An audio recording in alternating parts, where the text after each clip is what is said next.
There's really no other way to say it.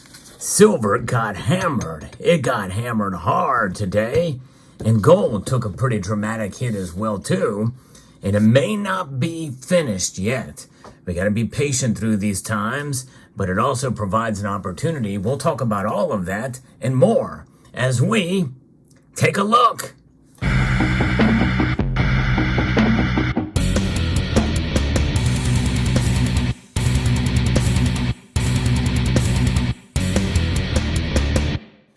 Gold and silver are down. Silver is down over $1 right now. So let me give you the market update of where the prices are at this very moment in time. Moments before the markets close, silver is trading $1.04 down from where it was before the market opened. That's a 4.69% drop. Silver's now at $21.23. My prediction that the prices could get this low was actually kind of right, but it's way off schedule. I figured it would happen in the summer. Here we are comfortably into the fall now, and it's continuing to drop, and it may not be done yet before it goes back up again.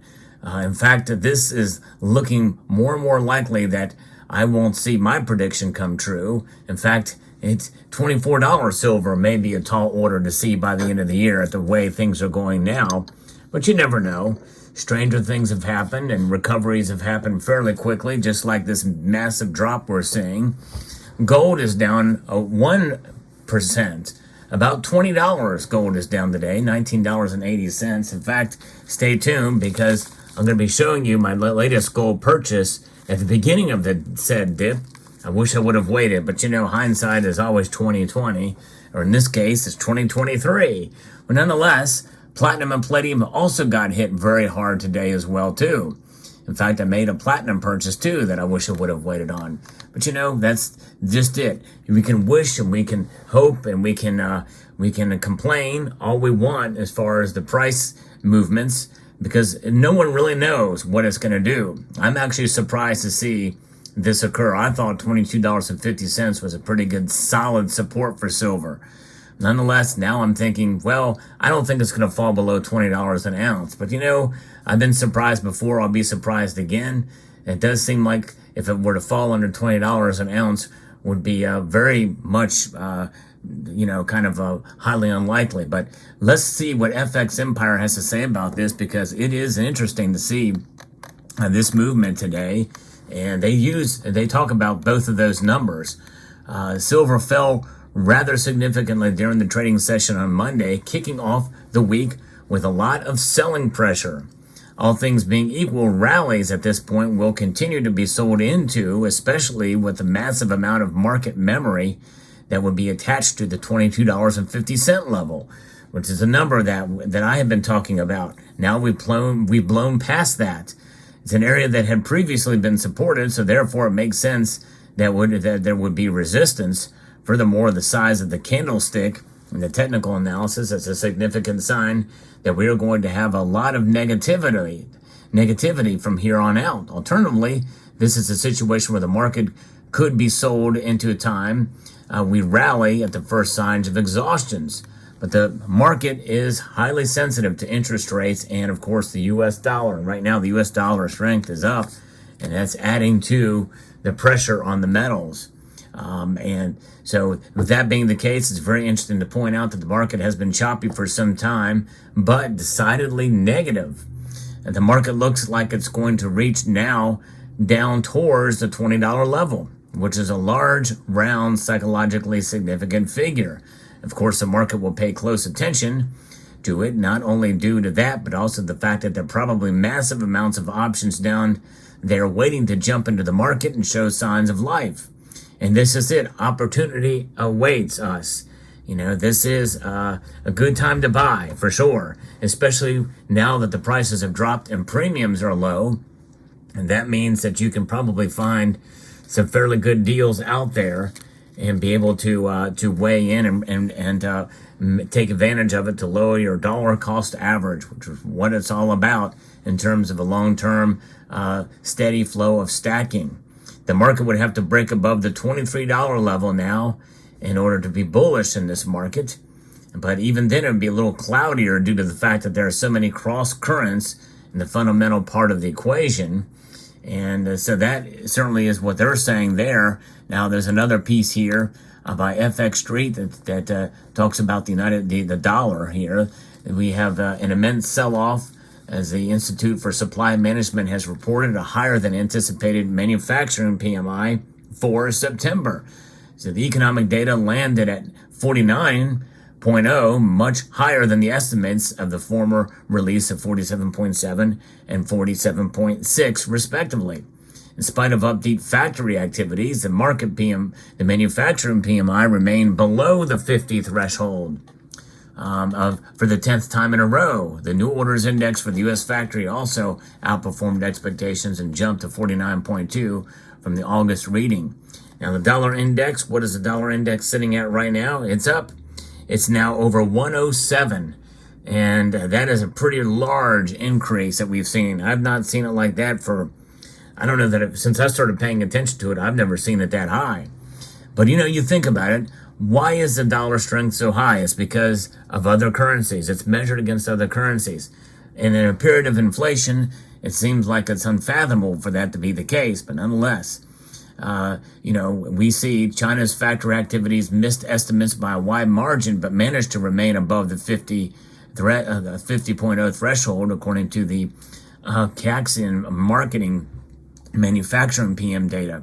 The economic data landed 50.6 lower than estimates in the August reading. The U.S. dollar is expected to remain volatile ahead of the speech from the Federal Reserve Chair Jerome Powell. Investors anticipate a hawkish interest rate guidance as the United States economy is resilient. At least it is for now, which is why the dollar index is so high. But is only temporary. But it's not over yet.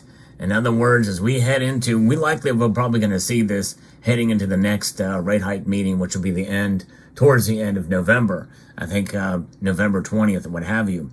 So it's going to be either another rate hike or a continued pause for the Federal Reserve. And likely, if the economy still shows upbeat data that the chefs at the Cook the Books Club cook up, then we very well could see this rate hike come in this meeting coming up. And that's probably why they are baking in this, or kind of why the markets are moving in the way that they are. And there's another report here from Kitco that also talks about gold and silver prices being sharply lower. And strong U.S. dollar that hit a 10-month high, and rising U.S. Treasury yields are at a 16-year high now, and are firmly bearish outside market elements hammering the precious metals markets. That's right. That's why I got the hammer out. Got to show you. There's the claw side. It's going to dig in deep to us. But all we can do is just hang in there and hold at the very least, and buy if you have the opportunity. That's my feeling. I kind of wish I would have waited to buy, but hindsight is 2023. That's just it. So we'll find out. Now, Chinese data, slightly upbeat economic data from Chinese over the weekend, as it factors into September, reported their first expansion in activity since the spring. China's Manufacturing Purchasing Managers Index, as we talked about. So this would be good, but it can also be actually bullish for silver, because if their manufacturing is picking up, that means that they are going to be in the market for further, for more silver. More silver means that demand is picking back up again, which means the price will go back up. And that's how silver could perform in spite of and independent of the dollar index. And we'll see how it plays out. But fascinating, interesting how things are moving. Now, gold is falling, but not nearly as much as silver. In fact, right now, silver has fallen. Right now, it's down $1.05 as I record this video. And that's for silver, for $21.22. Gold is down $20.30 now, a 1.1% decrease. That means the gold to silver ratio has widened. It is now above 86, 86.56 for the gold to silver ratio. That's just crazy when you think about it, how much the metals are getting hammered and how much more silver is getting hit than gold. Gold is resilient, and I like that. It is a more conservative play in the metal space, and that's one reason why I have decided since 2017 to focus more on gold and silver. And I have a purchase here from APMEX, a piece that I had been wanting for a while. We're going to unpackage it here, pull it out and see what we've got inside. You know, when I buy these days, it is not necessarily so much to get the cheapest bullion out there, but I like to get variety of different pieces, and this is an example of that. This is from the Mythical Creatures series, and I don't have them all. I refuse to get that Pikachu or whatever that is. I think that's ugly as sin, but I do like this Phoenix, and this is the last one with the Queen's effigy on it. And this is the memorial effigy that has the dated, the double dated, and then the year of issue. So 1952 to 2022 was her year of reign, and then 2023.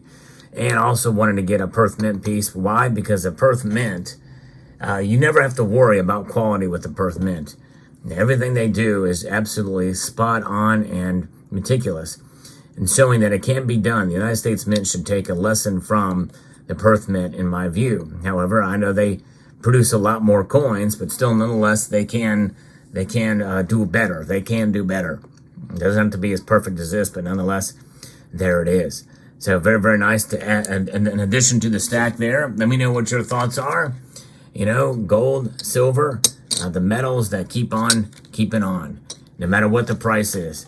So even though they're hammered, and likely this will probably continue, as we start to get more data that comes out, we will keep pressing on and not lose hope and not lose faith in what gold and silver have done forever and a day, because it's about value, not price. So I hope you found this video informative, insightful, and educational. I'd like to extend a multitude of gratitude to you all for watching and encourage you to please rate, share, comment, and let's get hammered.